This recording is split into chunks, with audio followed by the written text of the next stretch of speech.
Hey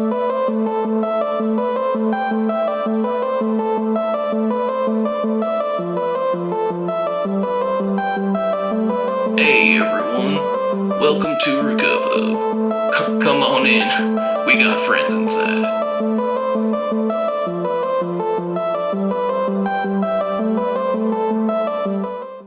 Hey guys, welcome back to Recovhub. We have a special guest on today. Our first girl guest. I guess politically correct, but anyways. Guest. It's great to have you, Whitney. Thank you. It's Yeah. great to be here. Where are you from?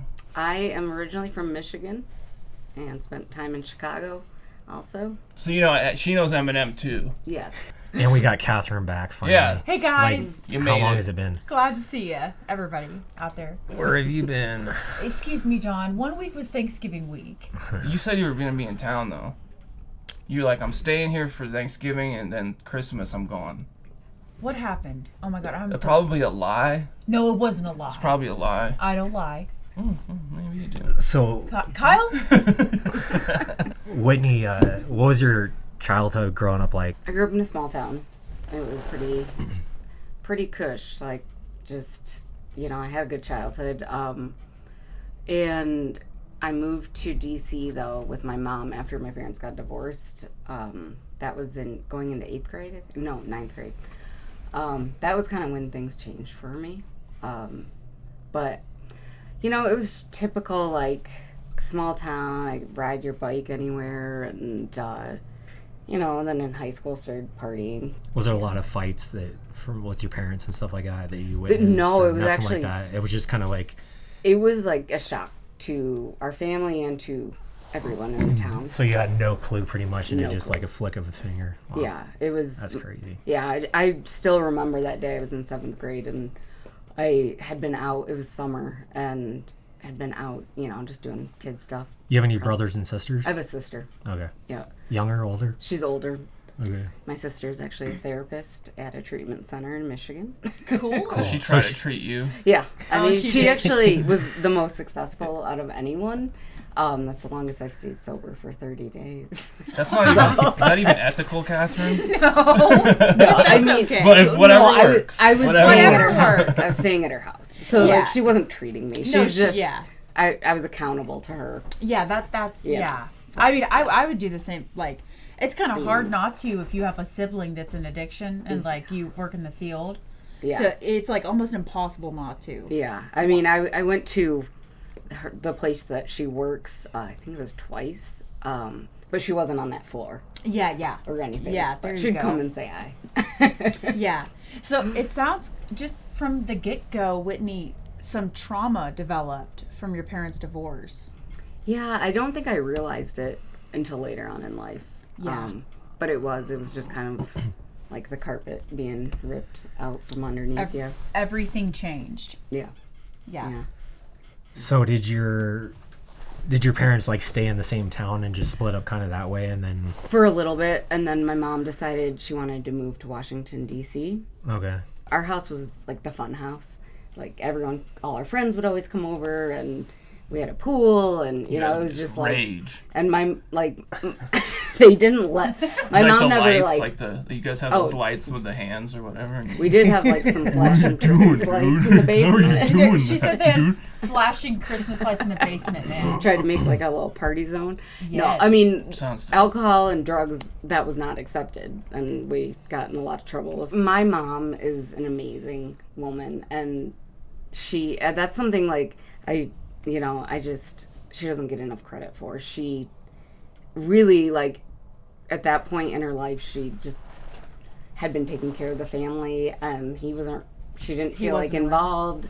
I mean, he was, but it was just, I don't know. Yeah. It's hard to not emotionally there. Yes. Like maybe physically, but Right. yeah. Yeah. Did you just start off with like Until- the weed and the alcohol? Like, is yeah. that your deal? Yeah, and then college, Mm-hmm. did cocaine once in a while, but it wasn't like, it was like, 4 Keep you up a little times bit, maybe a year.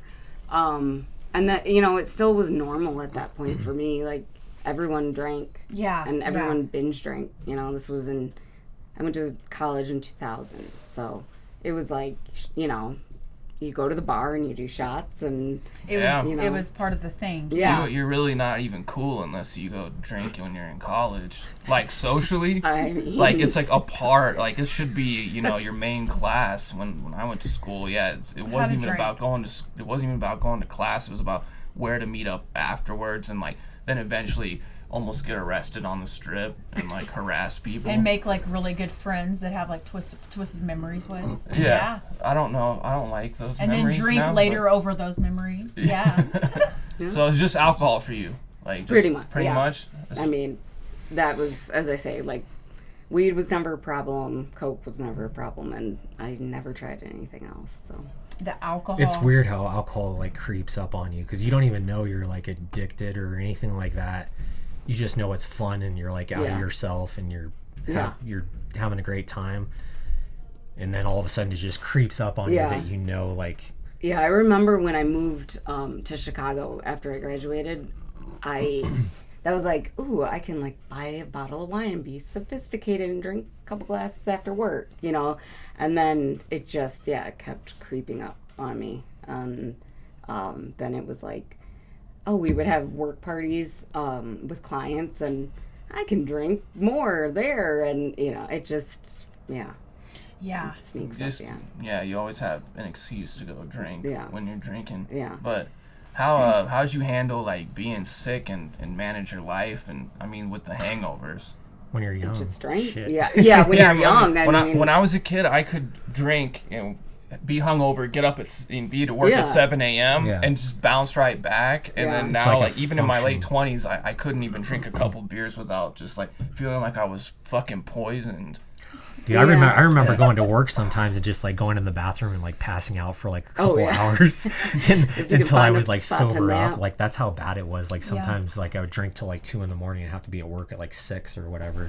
Yeah, mine was. You do it. If I felt hungover, I would, get some other stuff to help me get through the day. You know what I mean? Yeah, I know what you mean, Catherine. I worked in a spa for a long time. I'm an esthetician, and so I had my own like spa therapy room to nap in. Yeah, oh, there you go. That's what my mom does. She's an esthetician too. Oh, is she? Oh. Yeah, she does that in Vegas and runs the whole skin department of this deal. But I get it. Like, we have a lot to talk about after the show. When you mentioned though trauma, one thing that I didn't even like realize affected me until I really did some deep therapy and treatment was, I've been held up at gunpoint, held up at knife point, and my best friend and I were actually drugged, and like they took us to our house and took everything. The police were involved, all this, and that was actually for me the most like traumatic part of it, because we saw on videotape, like with the owner of the bar, like who drugged us, figured it out. And I mean, it was just, so those little things over my life, I've been like, nah, they're not that big of a deal. But I think over time, it just... I think such a huge lie is that time heals all. People throw that around all the time, and then you feel like you're just supposed to get over shit. And then all of a sudden, like, you're our age now, and you wonder why you're reacting negatively to all the bullshit that's going on in your life. Yep. And it doesn't make sense. People get mad at you and judge you, but it's all because of that stuff that was never really taken care of. Yeah. And you don't realize that. You don't realize it. That's why you don't even know react. it's a problem. No, you don't. You're not, because it's those things that's like stored in your subconscious. So it's not like readily accessible, but what happens kind of is like something triggers it, and I have this like overwhelming response that doesn't fit this present situation, you know, and it comes back to. Well, and when I moved in 9th grade to DC, I was just like, so you went with your my mom. Your mom. Yeah. And my dad stayed back in Michigan. But, growing up in a small town, like everyone knew everyone in Michigan, I had a lot of friends that were boys. Like, I played sports, and so I was just trying to make friends. And I went to this football game, and this group of guys that was friends with this girl I went with, they're like, yeah, we should hang out sometime. So I went and hung out with them. I remember that Sunday, and they drugged me. and that I Your was friends or these groups? this group of guys that I had just met, and they were in high school too. How They old were- Cosby'd you? They what? They- No comment on that. What, I was how, just how old a were you? diet Cosby. I was in 9th grade, so I was like Cosby. 13 or 14. That's pretty. And yeah, that I that's- too was like, I'm okay. Like, I don't want to press charges, all that. But that has come back, you know. Totally. Because you didn't want to make it worse by like making a bigger deal Exactly. out of it. Like, who's gonna believe me? What's, you know? That's the whole thing. So you just kind of learn to repress it. Is that the only time that's happened, or No, has that happened other times, or? It's happened again, but I always blamed it on myself for drinking. You know, like, oh, well, if I hadn't drank so much, or... But when that happened, that was like... I knew I didn't drink very much. I had, like, one little drink, and I had drank before, and there was no way that, like... I ended up doing a college paper on Rufinol and GHB, and I was like, yep, that's exactly what happened, because, like, the whole you don't remember, then everything starts coming back to you the next day, and Yeah. Man, I've never even seen Roofie before. I promise. I've never seen it. I don't know what it. I haven't either. I don't. Yeah, I don't get how you can even get it, and then your intention of actually using it on somebody is so sadistic. Like, actually, like that's so bad, and I'm sorry. And it's okay. It happens so much more than you'd think. Yeah. It's really sad. And you know how you said you blamed it on yourself for drinking, but that's nothing kind of justifies that behavior. Right. Like, it doesn't matter if you were whatever you were on, you still didn't deserve that. Yeah. Seriously. But kind of like taking that self-blame back on yourself is what makes it even more hurtful. Right. You know, Yeah. I'm looking at me. This is because of me. Yeah. My drinking. So it's more shame and guilt. Yeah. Feeds into the cycle, for sure. So have you gotten any like DUIs, run-ins with the police, that kind of stuff, I or haven't. jail? No. Nothing. I Not was- even a DUI. Did you drink and drive? Yes, unfortunately. So you got lucky. It makes me sick, like, to think about the many times that I did. Yeah. And just, I mean, the only thing I can say is God was, like, looking out for me for some reason. I don't know. I mean, or just luck. I used to always say, like, if you practice driving drunk, you'll get Right. better at Oh, it. yeah. Like, and it was so and dumb I of would me to say plan, like, that, I could but- do it during the day because it's daylight. Yeah. So Yeah. no one's going to be out drinking and driving, you know, Yeah. so I can do it. Like, it'll be And okay. there's And- so many times I like drank and drove, and I was to the point of like I don't even know how I got back to the house. Like I'd kick out the carport thing that was holding the whole garage up and stuff like that. Yeah, and I'd wake up the it's- next day and it would like I'd be like, what the hell? So If I scary. could have killed somebody or something like that. Yeah. I would have never. We're so lucky none of that happened. I mean, I would drive on Xanax like, Yeah. across state borders, like back and forth from Vegas to Los Angeles. But I actually rolled my truck once, like accordioned it, and everything inside got crushed in half. And then I crawled out, and the first thing I could think of was, oh shit, the rest of my pills are in the back seat. yeah. So the people are trying to grab me, going, sit down, sir. And I'm like, fuck. And I was pushing them off just to try and get to my pills to make sure they were safe. Survival mode. Because I knew I was Oh, going to yeah. go to jail, but then like Yeah. I had to keep those secure. So I ended up getting them back, but you know, I got in fucking trouble, you know. I had Yeah, actually a that- really close call one time that is ridiculous. It was winter in Michigan, and I had been drinking, and I was driving. I don't even, looking back, like, and the next I was like, I don't remember where I was even going, but I was right around the corner from my house, and I got stuck in a snowbank, turning, and I see lights go on behind me, Oh no. and I either called or texted my best friend at the time, and love him, but he was like, okay, I'll be right there. And the cop comes up and he's like, looks like you're stuck. And I know that I had bottles in there, and I'm sure I smelled. And he was like, I'm going to call a tow truck first, and blah, blah, blah. So calls a tow truck, and my friend shows up, and we get in the cab, because I mean, it's like the snow is, It's bad. knee deep. Well, you didn't roll your window down or anything, Oh no, I did. and you didn't smell anything. And You he, should have like got out into the snow angel when the cops showed up and going, just playing. And you're like, oh, right? get to it.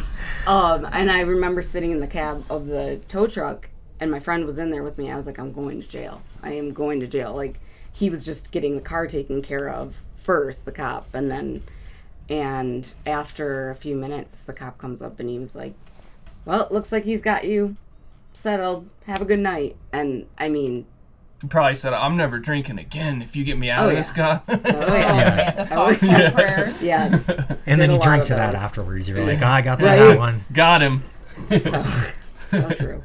Yeah. No, and we've all gone through that. Like, Yeah. I've gone through so much of that, but I actually got in trouble. And so it's amazing to actually see somebody that's been able to avoid those obstacles, because it was impossible for me. I was so reckless about it. And when you're driving drunk, you know, you're drunk all the time. What do they expect? You know? Right. You gotta get somewhere. Right. No, I'm just and doing that, it was kind of like we're playing Russian roulette, you know, just like waiting for the one with the bullet. amazing with the how cloud. much we didn't get caught. Do you have any like rock bottoms or anything like that? Or I'm sure you have like several of them. Yeah. But like, where was like some of the ones where you knew like you had a problem? Getting fired from my job in Chicago. It was a very good job as an esthetician. And they kept giving me chances, and I would blame it on my meds. Like, Did they know they knew you were drunk or whatever, or whatever it was, or hungover? No, they said that like people can smell alcohol on you and you're acting a little funny. I take that back. I didn't get fired from that job. I left before it happened Because you knew it was going to happen. knew. Yeah. And then I moved back to Michigan with my then husband, and that was like the beginning of the end for us. And he fled back to England after a while. Did he come out here just we got married in England, and then it was easier for him to get a green card than for me to get whatever their thing over there. And I think that was part of the reason we moved back to Michigan, because he just didn't know what to do, and he knew my family was there, and maybe that would make it easier. And so that was pretty bad. I went into that treatment center, and the day I got out, he's like, I want a divorce. And I was like, yeah, okay. And you were cool with it? I was cool with it because I was done too, but it was like, that was my alcoholic mind. I just was like, okay, now I can get away with it. Now you're free to do whatever. Yeah. So Yeah. Were you drinking because you didn't want to be with them anymore? Or? I don't know. There's a lot of reasons, you know. I mean, at that point, I was like full blown alcoholic. So did you like hide alcohol and that kind of stuff, and like he would find bottles or whatever? Yeah, I was. What were your tricks to hiding alcohol? Like a little of everything. I mean, hide bottles everywhere. and like the vodka, they can't smell it. Not true, but I would hide bottles in drawers and closets and shoes. And you'd hide them so bottles. good you couldn't even find them the next day. Exactly. Yeah, That's how. And then when you finally go, I know I hid it somewhere. No, then you start sweating. You're like, I hope I find found it you, buddy. before I they found do. you. It's like your long lost son. That's so true. Yeah. I knew I'd find you. Yeah, I wouldn't let you go. I would, there would be like so many strategies, like on the way home from work. How am I going to stop at the store? Him not know because I'm late. Just. Yeah, and then it's insane. And then we sit back and we just beat and we're ourselves. cool with that too. Well, yeah, but when we look at it, we're beating ourselves up. I'm such a piece of, you know what I mean, that I'm doing this, right? But really, we're powerless. I mean, some people would argue and say, well, you have a choice, but not when you're in the grips of addiction or alcoholism. It's that utter mental state of like, I cannot do anything else. It's almost like there's like a force there, that's preventing you. But it's true, I'd sit there and when I was addicted full blown, and I'd sit there and I would try to pinpoint in my brain. I would try to like dig as far as I could down to where I could, and then even further past that to figure out how I can't just turn it off. Like, why can't I just turn the light switch off and then act like just go back to regular life? And it's just not visible. It's just not there. Yep. Like, I would do the same thing, and it just got to a point where I was like, forget this. Like, it's too much. I'm That's scary though, when you give up, when you give into the addiction versus like, I'm gonna get better. When you just give into it, oh my God, that's a disaster. Yeah, that's a burning train collision right there. Yeah, and Whitney, you may have had this too, where you kind of have that moment of realization, like, I'm screwed. Yeah. Like it like settles in. I It's had like that right before I came here. Yeah, it's like I'm not in control anymore. It's like it's just that subtle realization, but to stop and think about that and like figure it out would take you away from like your oxygen, right? Because it's like it's survival mode, what we need. Mm-hmm. Yeah, I mean, because I had tried. I mean, I had never been to a longer treatment center than 30 days, but I didn't know anything really existed like that. Yeah. How many treatment centers have you been through? Or? I mean, I went to a bunch of detoxes, so like, you know, the 10 days, 2 weeks, thinking that was what was gonna work. That it was just the physical. And I had no clue.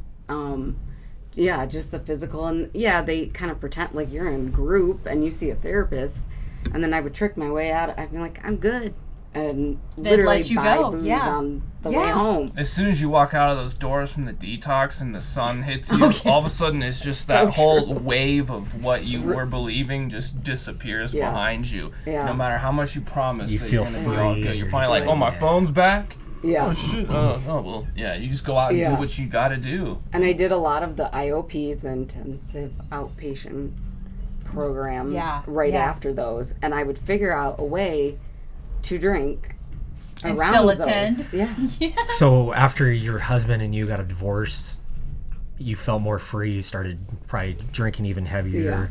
And like, then, what happened from there?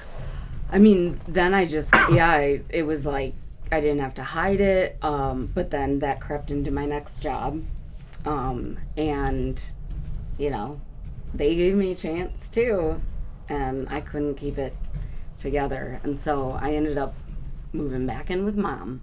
God love her. Gotta love Mama. Yeah. She's a good woman. And right around then was when the doc, like, I was seeing a GI because I've always kind of had like the GERD and all that, but then I was diagnosed with cirrhosis, and I was like, I'm still young, it's not bad. How old were you then? Around like 30, 31. When you were diagnosed with cirrhosis? Yeah, and they said it was like early onset. Should have never used that word with me.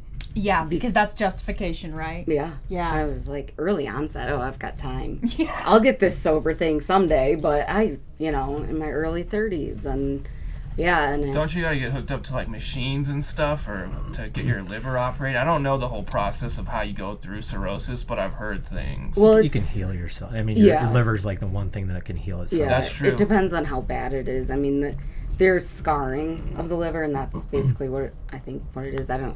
Still don't. So did you get these like sharp pains like down your side, like right here? Yeah. And it felt like you worked out or something like that, and you'd wake up the next day. Like that's how I was. It would like all inflame like right here. Right. Yeah. And then I started getting really bloated in my stomach area. And fast forward to a year ago, that's when I was getting stomach pains again, and I was in IOP, but somehow I don't know how I passed the breathalyzer. They do it randomly, and I would still. I don't know. We find That's ways. amazing you're able to get through all those obstacles and hurdles. And I know. I mean, at least I was still trying. Like, there was a part of me that wanted to get sober, like, or else I wouldn't be going to IOP, But, so I was sitting in group one day, and I was like, my stomach hurts, and I hadn't been to the doctor in a while. And I went in, and she was like, you need to go to the emergency room. This is fluid in your stomach from your liver. Oh, no. And so I ended up in the hospital for 4 days and hooked up to all this stuff, and they had to take a needle like this big and take it out. And the doctor came in with my doctor, and he was like her boss, and he just said to me, if you drink again, you're going to die. If you ever drink again, you're going to die. And I left the hospital. I was, pretty detoxed at that point, 4 days. And that was Christmas Eve of last year, and I would just remember like a week later, it was New Year's Eve, and I was in my garage and drinking by myself. Yeah. Oh man. I just didn't. I don't know if at that point if I didn't believe him. I was in denial. I didn't want to die, But like at the same time, How'd But you you didn't feel- want all that thinking in your head, so you just said fuck yes. it. I didn't know once how you throw to some be down, then alone you're with just my like thoughts oh and- whatever, everything's okay when you're drinking. Yeah. That feeling comes back or It's- whatever. How'd Here's you the feel, thing. How'd you feel physically? horrible. Yeah. But I was so used to it. I was so used Yeah, to feeling like, shitty. You don't even notice that you're even hungover, like anything. You're just. I mean, whatever. it just, I didn't feel good. And I was scrolling back through pictures because I got out here so it was March 4th, which is 3 days after my 36th birthday. And I was looking back, and they take your phones. And so I hadn't taken pictures until I got out of treatment. And I was very thin, but my face Was bloated. this big. Bloated. It was Yeah. crazy. Yeah. I bet you look like completely different That's now. what people say. I They're bet like, you do. Yeah. It's crazy. That shows like the true powerlessness, kind of Yeah. where we'd see, most normal people when they're told that they're going to die if they do it again.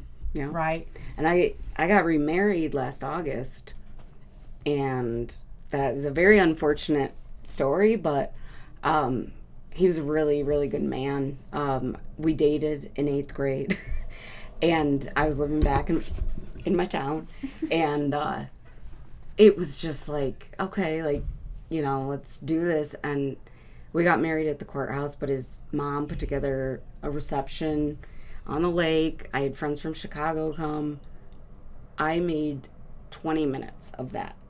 And my mom and my best friend were like, nope, she's got to go. Like, they saw a switch. And they thought I was sober, and they were like, nope. Oh, so you were drunk at the wedding. I don't remember the reception. And then, so your family pulled you out of that Yeah, because so they I did- knew that you were like making vows under the influence. No, we were This already was- married. Oh, It was just... So were you I like didn't- hiding from him during the time you were dating too, or something? Or did yeah, he I mean, even I care? thought that, no, I think he cared. I just think that he had denial too, because I look back and I'm like, there's no way I could have hit it that well. Yeah. I mean, that's it. Just, I would be like, I'm going out to the garage to smoke, and I'd be sitting in my car. It'd be winter, it'd be cold, and I just but I don't know if he knew enough about alcoholism. And we really were only married less than 4 months before I came to treatment. And unfortunately, that didn't, I had to get better, and I had to stay out here for my So was this sobriety. more your decision Yeah. I get to that, get do that. divorced? Yeah. Okay. And, I just felt very bad, and, I told him that I wasn't in any position to agree or, like, say, let's get married, because I was so sick. And, it's, one of my amends. Yeah, it was the other you Sure. that was like, when you're who you are, like right now, you don't even know if he'll love you or whatever, because you're a totally different person. Yeah, and I wasn't ready to, like, especially once I got out here, I was not ready to, like, settle down like I thought I was, as far as being back in my town. And, I just knew there was more left. And and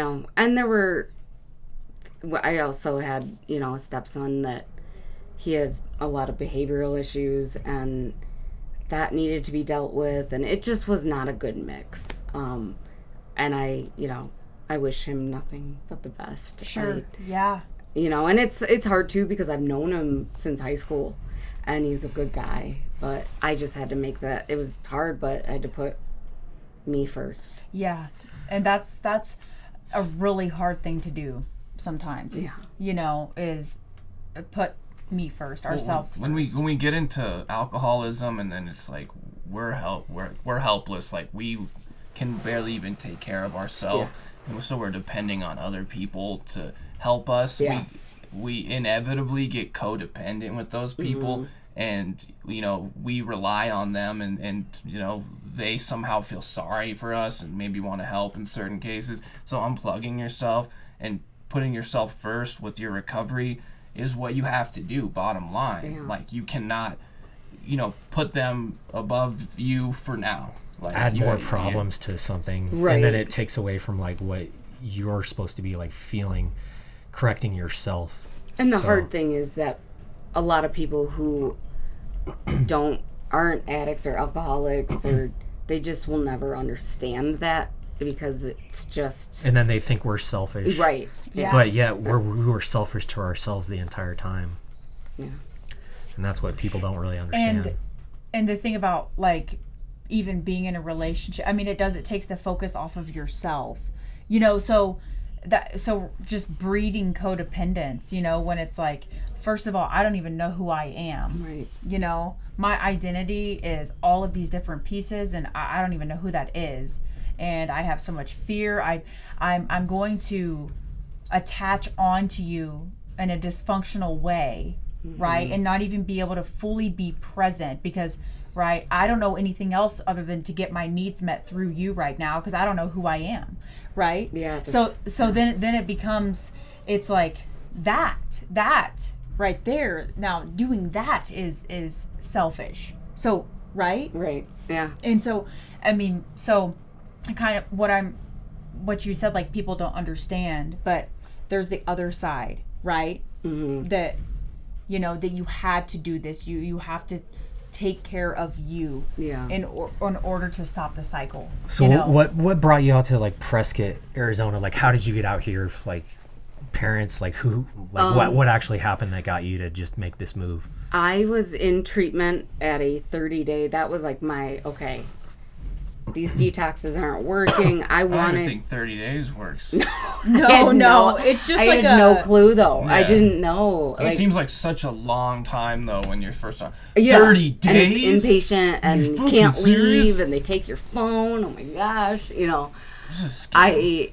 they say like, yeah. I thought that like rehab was in Malibu, and there was no way I could ever afford that. And You did too, Chris.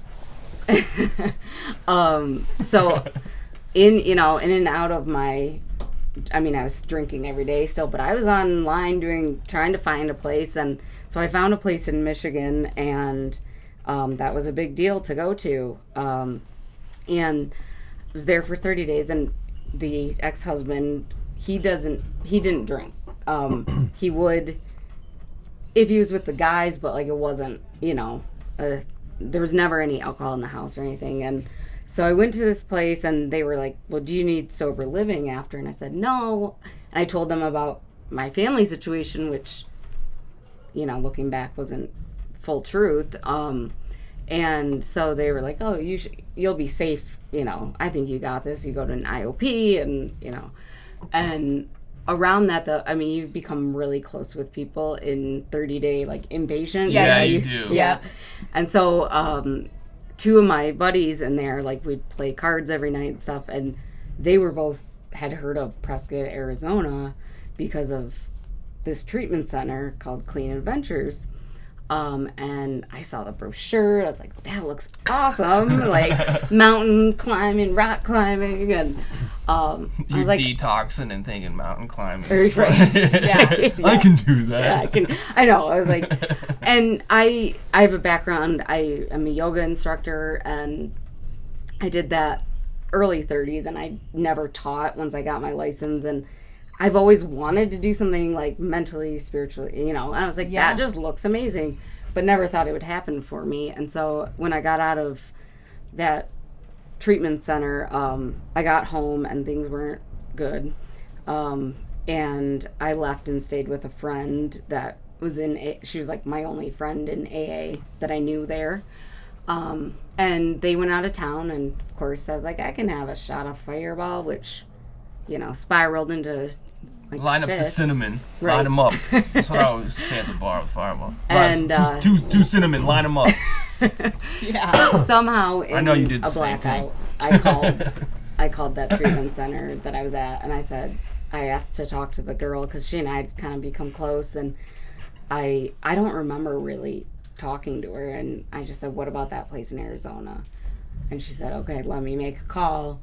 And she called this place, and the girl called me to just talk to me. And she said I was hilarious when we talked, and I would, send her funny cat videos and stuff of my cat.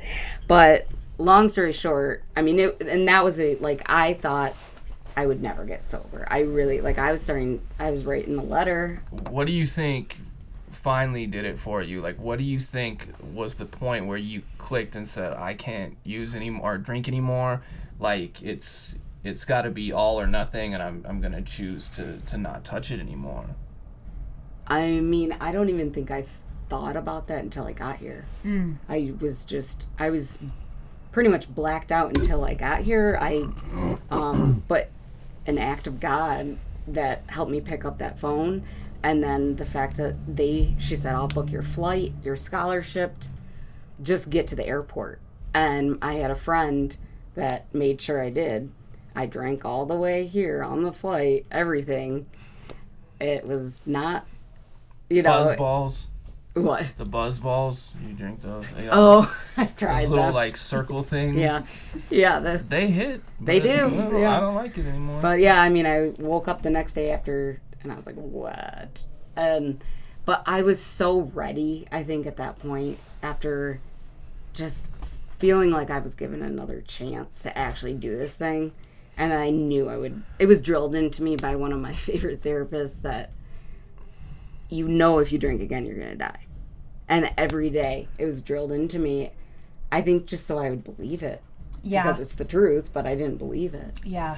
And coming out here, though, even I was still detoxing, I was shaking, and we went rappelling in the Dells.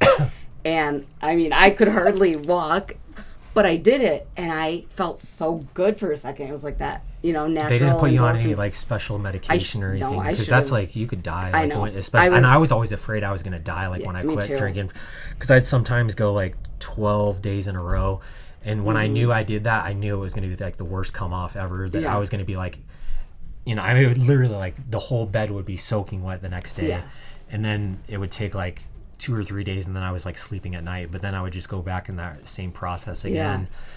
But I was always scared that dude, am I gonna die tonight? And then you drink just to be I don't want to die. I'd have a shot, and then that would just turn into drinking I would do the again. same thing. And I probably should have spoken up when I got here, because a lot of people go to detox first, and I remember waking up out of my haze in the apartments, and I wasn't seizuring, but I was convulsing a little bit. And your muscles lock up. Yeah. But it showed me, though, within 2 days of me getting here, I can have fun in sobriety. Just the adventure part was so amazing. I didn't, it was it was a little bit of a light. Yeah, exactly. Yeah. So how long did it take you to actually realize that you can do it that you can actually do this? How long did it take you for that?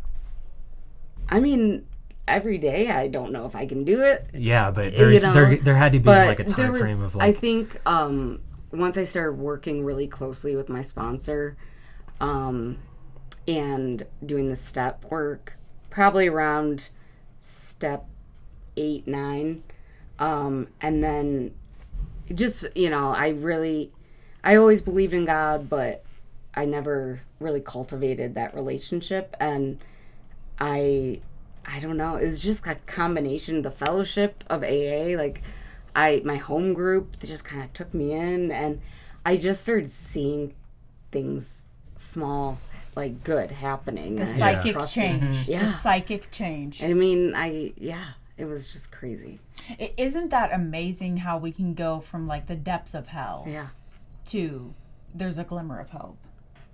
Yeah. I mean, really. Because when we were in it was impossible to get it. I think that you could actually be at this point where you're at right now. Yeah. That was impossible. Right. You could not perceive your future to actually be what it is or what you have right now. And so much good has happened, and it's only been 9 months. Wow. So. It's so crazy to see when you go to AA meetings, and it's you can't be in the middle. You can't be you're either I'm still these people are bullshit, I'm gonna go out and party, or you're in the middle and you really don't know where you're gonna go. You end up drinking again, or you're just on the AA side and you're just I'm not gonna drink, at least for right now, for today, whatever. Yeah. That's just how it is. Yeah, and I do feel spiritually, when I'm not going to my meetings, when I'm not praying, when I'm not doing all this, because I was actually talking to a friend of mine. She lives in Germany, so it's been a while since we've talked, and she was like, what do you have to do to stay sober? And I can't really say it's just a bunch of small things that add up to one, and I don't feel, you feel that emptiness when you're not doing certain things. That's the best way that it's mapped out is just the steps, I guess. Yeah. But it's so hard to tell people how to Right. effectively use those steps, Right. like, because you're not in their shoes, and like they're gonna have to go do their own shit, to get out of it. Yeah, I You didn't gotta put believe in any of it as until much it work happened in. to me. Yeah. You know? You're like, when you say you feel empty when you don't do that, that's that what they call the spiritual malady. And when the malady's not being treated, there it goes again. Yeah. Yeah. So we can't, the whole thing of like, I can't stay sober off of yesterday's sobriety. It's a daily reprieve. And I think also what's so interesting is I've talked to people and heard it said, like, I'm an alcoholic and I was treating my alcoholism with alcohol. But there's, you know what I'm saying? Yes. The ism.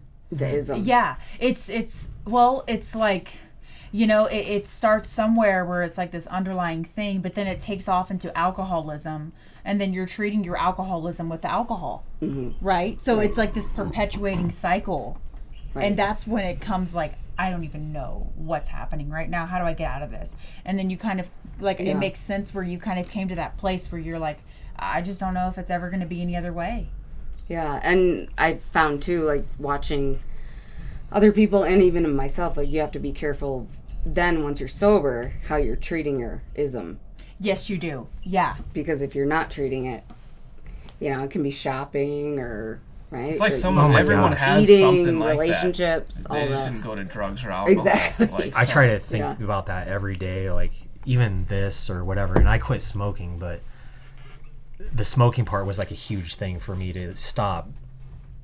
But I was like, if I keep smoking, I'm going to probably go back to alcohol because I know I'm going to die from the smoking. So I knew I had to like just stop smoking at least. And that was like one of my biggest things that I wanted to do, and I did, but still this. But I try to watch like everything that I do with other things like that are going to come in addiction, because we're always doing it, because like this doesn't do what it was doing before. Right. But then I have to think like, you know what, that's okay. It is what it is right now. Practice acceptance. Yeah, because those isms. Because you feel so average right now. You just feel like whatever. And it's great to feel average too, in a way, because we're all equal and we don't have to worry about like one-upping each other, or I'm better than you, you're better than me. And that's like the great thing about it.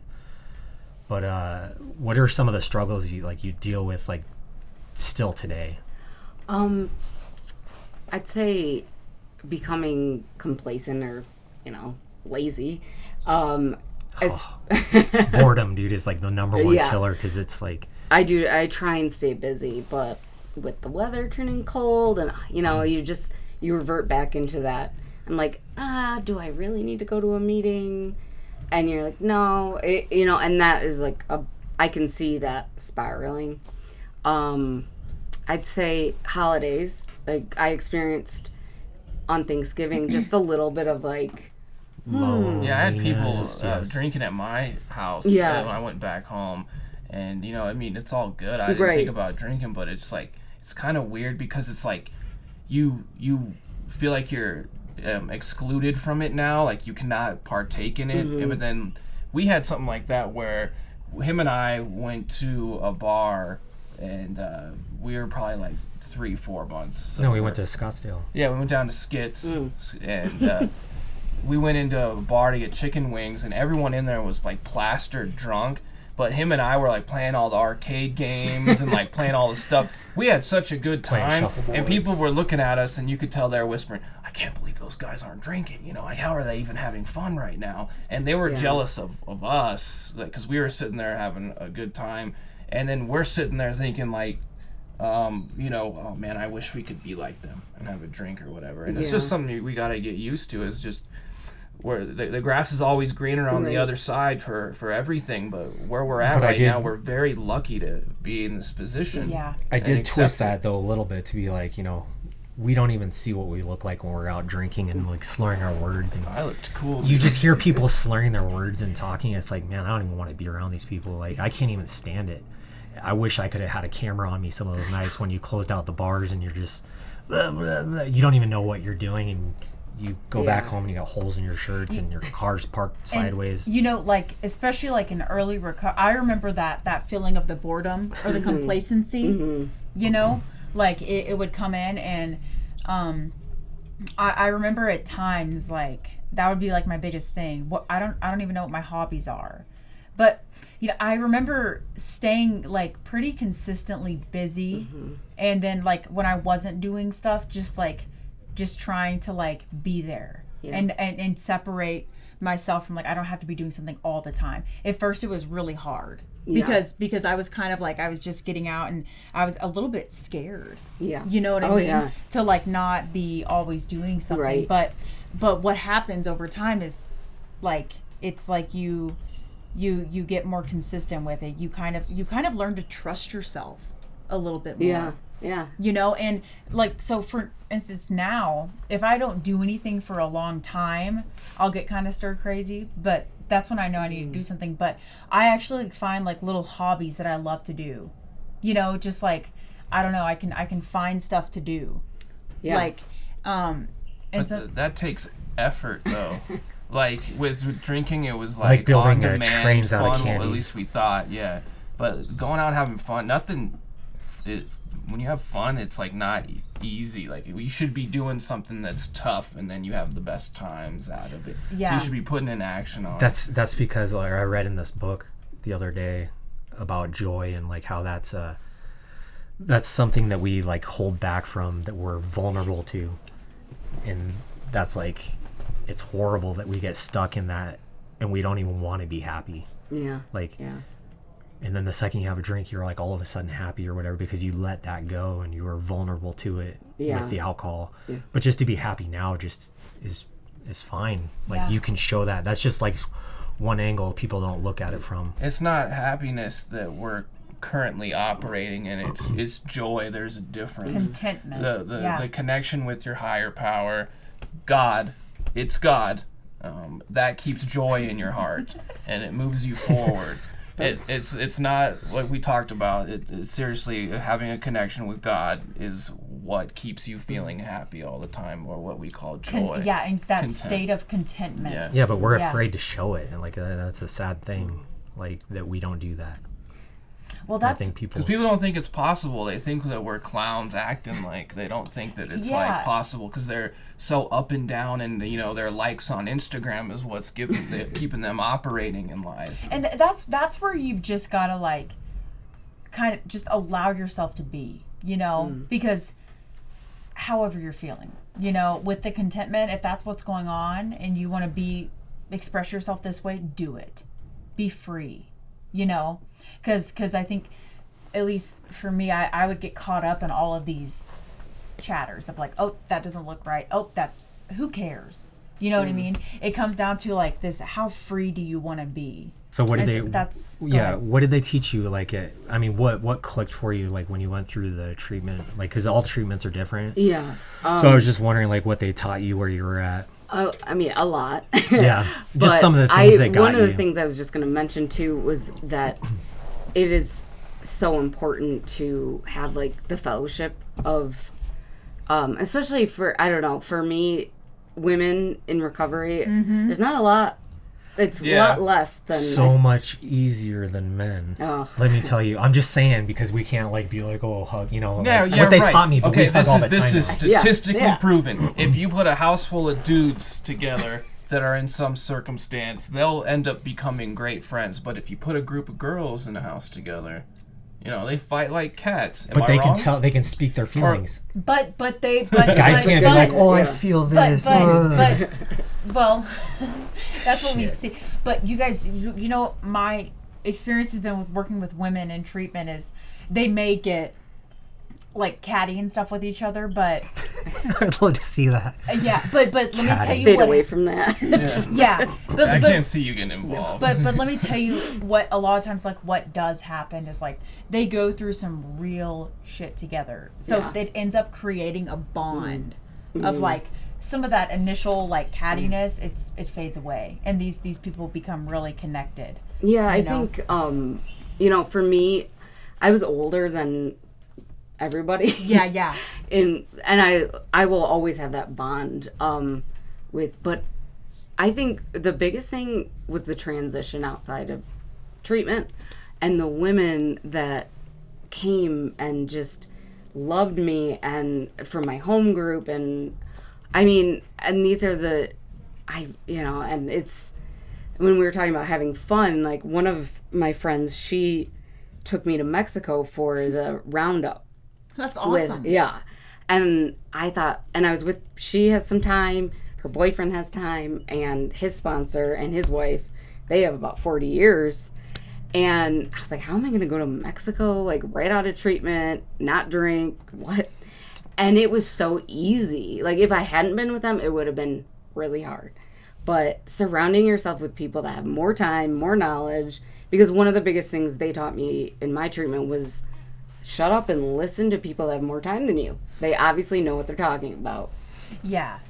It's because you're feeding off all that positive energy that like the Holy Spirit or God is projecting through you, and everyone's sort of just building each other up, and they don't like to see you fall out, and people think that when you get sober that it's going to be boring all the time, but if you stay sober and keep putting it into action, like you just start to do more shit, like we're just doing other shit that's our priority. I went to Mexico and I remembered it. Yeah, I've been there 5 times before that I don't really remember. And so this was like the most memorable time for you, probably. Yeah. Like I've had some of the most genuine laughs in my recovery where I've like almost literally peed my pants, and I didn't even, you know what I mean? It's probably something I said. Yeah, probably. That usually is. But you know what I mean? But like we sacrificed fun back then. Like we didn't have fun anymore. Right. Like we were in our addiction. It was all about like, I mean, drinking was a slight bit like burst of joy because it was relief that you were getting. But to actually have like fun where you're like out sober, like having like a good positive connection with people and actually feeling good about yourself was impossible to do. And it turned unfun very quick, like because you're always at the bar like wanting your next drink, and then you weren't even talking to everybody that you were supposed to be talking about. You're just out there waiting just get that next drink, and then all of a sudden your brain gets used to like you drinking hard alcohol now because it wants that quick shock, and then you feel that like relief. And then it's like, now you can never go back, and you're just drinking that bottle, and you want that faster drunk. And then your brain, it gets used to that. And now you can never go back to like your normal drinking before that. And you're stuck in this like pattern of like just swigging straight from the bottle, like until it's gone. And then you're throwing up and drinking. And it gets to that point, and your brain only wants that much. And that's it wants where that it's hard, insanity. it wants that hard shock to it now. It's literally insanity. And that's when you know you have a fucking problem and you're screwed. Yeah, it's so how's your liver doing now? It's actually doing really well. It's working on its own. It is. 6 months ago, about when I saw my general doctor here, he said, I think you're probably going to need to go to Phoenix and get a liver biopsy. Because once you reach the point of ascites, which is the fluid, then you're like maybe stage 3. And we did, he's like, you look so much better, you're, all this, but he's like, let's do some blood work. And they came back and he said, I can't believe how well you're doing. Your liver enzymes are great. And he took me off a medication that he told me 6 months ago or 9 months ago, that I would maybe have to be on for the rest of my life to balance out my ammonia in my body. So, oh my goodness. I mean, it's crazy. God working all over the place. All right, guys, you don't gotta drink to be cool. You can have fun otherwise. Yes. Get out there and make some friends, you dingus.